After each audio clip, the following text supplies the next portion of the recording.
Good morning, my friends. We have already started the topic nationalism, or you can say proto-nationalist to nationalist movement in the previous lecture. I will try to be bilingual, and as I have told you earlier, to cater to the interest of the students from both the mediums simultaneously. मैंने आपको पीछे बताया था कि कैसे राष्ट्रवाद की चेतना धीरे धीरे विकसित हो रही है और कैसे ब्रिटिश शासन के विरुद्ध प्रतिरोध बढ़ रहा है और धीरे धीरे ये प्रतिरोध राष्ट्रवाद का रूप लेना है, आधुनिक राष्ट्रवाद का रूप लेना है। क्योंकि जो हमने पीछे जनजातीय आंदोलन, किसान आंदोलन के बारे में आपको बताया, उनको हम आद्य राष्ट्रवादी तो कह सकते, परंतु आधुनिक राष्ट्रवादी नहीं। तो आपके मन में एक स्वाभाविक जिज्ञासा होगी कि आधुनिक राष्ट्रवाद की क्या शर्तें हैं। तो पहले मैं आपको बता दूं कि 19वीं सदी में भारत में बुद्धिजीवियों का एक वर्ग आया था और बुद्धिजीवियों के इस वर्ग ने, जिसमें आपने नाम सुना राजा राम मोहन राय, ईश्वरचंद विद्यासागर, स्वामी विवेकानंद, दयानंद सरस्वती, बंकिम चंद्र चटर्जी, ये जितने इस तरह के थिंकर्स है, इवन आप अगर मुस्लिम में देखेंगे तो इस तरह के सुधारक में आपको सर सैयद अहमद खान के नाम मिलेंगे, पारसी में देखेंगे तो आपको दादा भाई नौरोजी के नाम मिलेंगे। तो इस तरह के जो सुधारक हैं, इन सुधारकों ने एक उस समय की जो हमारे समाज और संस्कृति थी, उसकी एक शल्य चिकित्सा, उसकी एक सर्जरी प्रस्तुत की और इस सर्जरी को भारतीय पुनर्जागरण के नाम से जाना जाता है, that is known as Indian renaissance. और इसकी तुलना प्रायः यूरोपीय रेनेसा से भी की जाती है। जिस तरह यूरोपीय रेनेसा जो 16वीं सेंचुरी में हुई थी, तो उसके बाद यूरोप में आधुनिक राष्ट्रवाद आया था या आधुनिकता का प्रवर्तन हुआ था, उसी प्रकार से 19वीं सदी की भारतीय पुनर्जागरण के बाद भारत में आधुनिकता का प्रवर्तन माना जाता है। Here I have to inform you कि in fact in 19th century some socio-cultural movement has taken place and its exponents were a number of reformers. You might have heard the name, very popular name, Raja Ram Mohan Roy, Ishwar Chandra Vidyasagar, Swami Vivekananda, Bankim Chandra Chatterjee. Among Muslim thinkers, you might have heard the name of Sir Syed Ahmad Khan. Then, among Zoroastrians, you have heard the name of Dada Bhai Naroji. So they have done some sort of socio-cultural surgery, and it is after this socio-cultural surgery a modern India had to emerge. So that's why it was known as socio-cultural reform movement or Indian Renaissance. Renaissance means reawakening. It is compared with Western Renaissance, which manifested itself in 16th century Europe. And it is believed that it is after this European Renaissance of 16th century that rise of modernization in Europe and the rise of modern nation state became possible. So happened in case of Indian Renaissance of 19th century. अब आपके मन में जिज्ञासा होगी कि आखिर कौन सा ऐसा कारक है जिससे ये रेनेसा को हम आधुनिक राष्ट्रवाद के उद्भव से जोड़ सके। तो जैसा कि पीछे हमने आपको बताया था कि आधुनिक राष्ट्रवाद से तात्पर्य होता है कि जब लोगों में एक दूसरे के साथ जुड़े होने की भावना आती है। जब तक लोगों में यह भावना नहीं आएगी कि हम एक दूसरे से जुड़े हुए हैं, जैसे मैंने पिछले लेक्चर में एक एग्जाम्पल दिया था कि अगर श्रीलंका के मछुआरों को तमिलनाडु के मछुआरों को श्रीलंका के आर्मी के द्वारा परेशान किया जा रहा हो, तो बिहार और यूपी के लोगों में भी प्रतिक्रिया हो, तो फिर ये राष्ट्रवाद है। नहीं तो अगर किसी बगलगीर को दबाया जा रहा हो, कोई दूसरा उससे कोई दिलचस्पी ना ले रहा हो, या आपने देखा 18वीं सेंचुरी के इंडिया में जब हैदर अली और टीपू सुल्तान को दबाया जा रहा था तो निजाम और मराठे ब्रिटिश का साथ दे रहे थे, तो ये फिर नेशनलिज्म का उदाहरण नहीं बनता है। तो अब सवाल यह खड़ा होता है कि यह भावना 19वीं सेंचुरी में कैसे विकसित हुई और इस भावना को विकसित करने में समाज और धर्म आंदोलन का क्या योगदान रहा। तो पहली बात मैं ये बताऊं कि आधुनिकता का मतलब क्या है। अब आधुनिकता जो हमने सीखी है उसमें पश्चिम वालों को सिखाने में बहुत बड़ा योगदान रहा। Ancient, medieval and modern, they are the three terms. अब we have spent our ancient period in our own way, medieval period in our own way, and so far as the question of modern period is concerned, so modernization started in India, or rather you can say in any colony, Asia, African and Latin American colonies, with the advent of European colonialism. So unfortunately, in our country, modernism and colonialism both progress side by side. So here you find that term modernism. So you may ask me the question, what is the criteria of modernism? How can you identify it as a modernism? Here I have to inform you, you can take two important criteria for modernism, although there are so many, but two are most important. One is rationalism, another is humanism. Rationalism, whenever you just try to, explain, try to evaluate something not on the basis of the custom, tradition, or orthodox, ideas, but on the basis of the rational ideas. Likewise, humanism means you have to divert your mind from otherworldliness, life after death, etc., and you are going to be more and more materialistic and this worldly. Then it is supposed to have a strike in modernism. मतलब हम आपको यही बताना चाहते कि एक मन में जिज्ञासा होती है नॉर्मली कि भाई आधुनिकता होती क्या है. तो पहली बात तो मैं ये बताऊं कि ancient period, medieval period and modern period, तीन पीरियड्स आप सुनते हो. तो एंशियंट हमने अपने ढंग से जिया, मिडिवल हमने अपने ढंग से जिया, और जब मॉडर्न की बात हुई तो मॉडर्न वही हमने पाया जो पश्चिम वालों ने हमें सिखाया. ऑल तो हमने उसको अपने ढंग से भी थोड़ा सा मॉडिफाई किया, लेकिन बेसिक जो कैटलिज्म है वो पश्चिम से ही आई है. तो खैर ये तो एक पहलू है. दूसरा पहलू यह है कि आखिर मॉडर्निज्म का क्राइटेरिया हम किसे माने. तो यहाँ पर हम आपको कहना चाहेंगे कि मॉडर्निज्म के दो क्राइटेरिया प्रॉपर्ली, वैसे तो कई हैं, दो में कहना थोड़ा सा उसके प्रभाव को कम करके आंकना होगा, लेकिन दो सबसे इंपॉर्टेंट आप कह सकते हैं.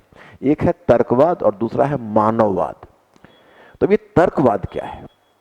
तो पहले अगर आप किसी चीज का मूल्यांकन अपने रीति रिवाज, परंपरा या कुछ शास्त्र, पुराण ऐसे आधारों पर आप करते हो तो वो फिर तर्कवाद नहीं हुआ. तर्कवाद का मतलब है कि हर कुछ को आप तर्क की कसौटी पर मूल्यांकन करने का प्रयास करो.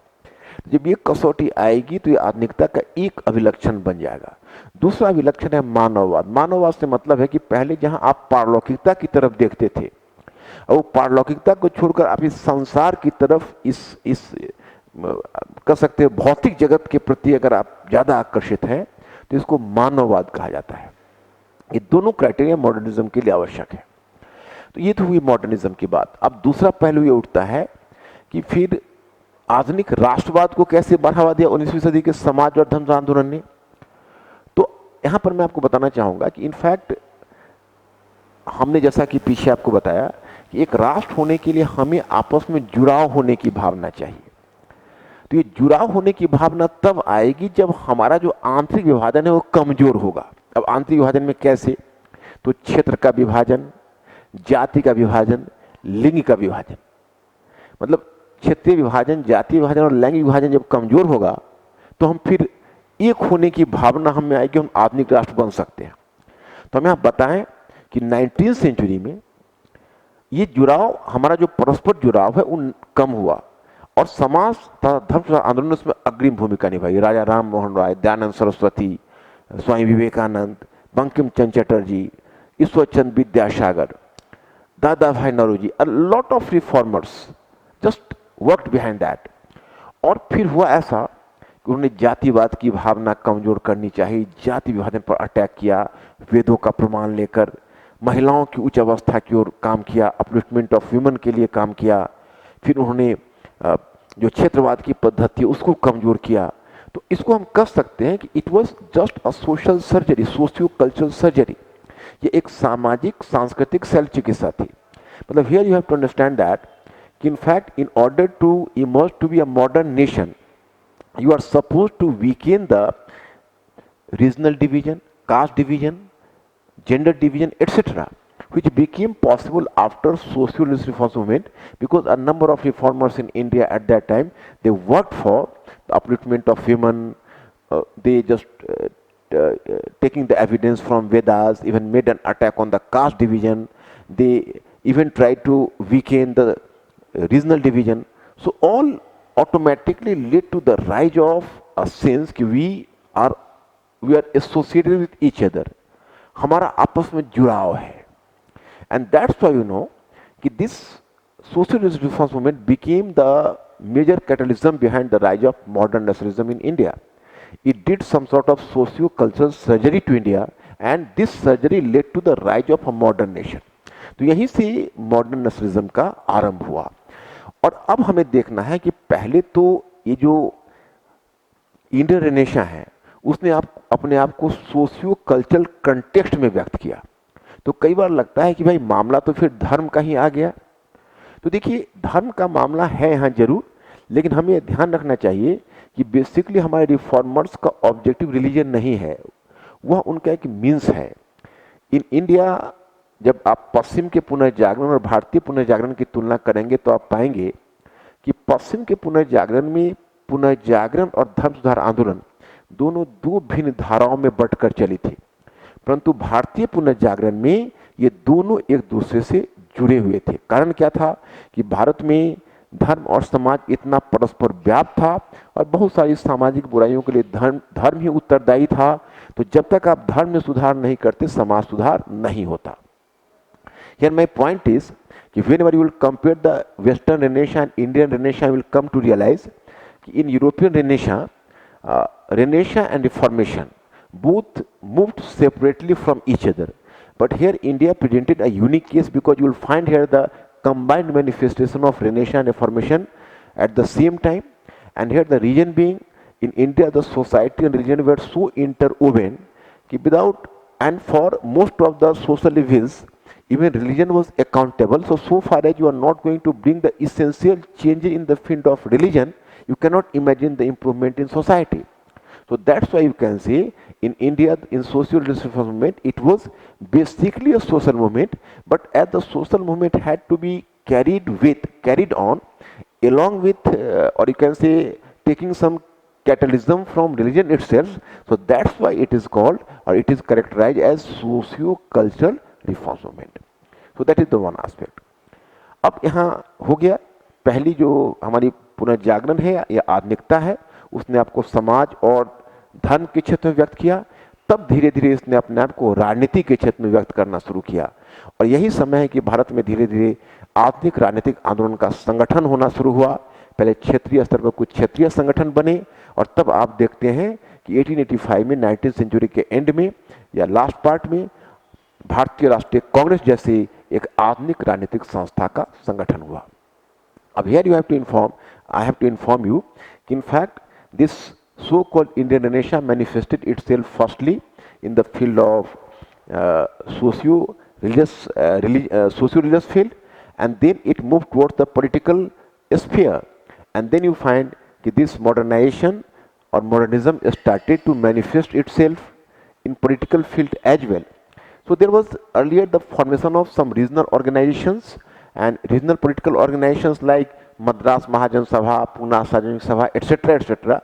But later there was the foundation of Indian National Congress in the end of 19th century, and it was the beginning of the first modern type of political organization, first modern type of all India political organization.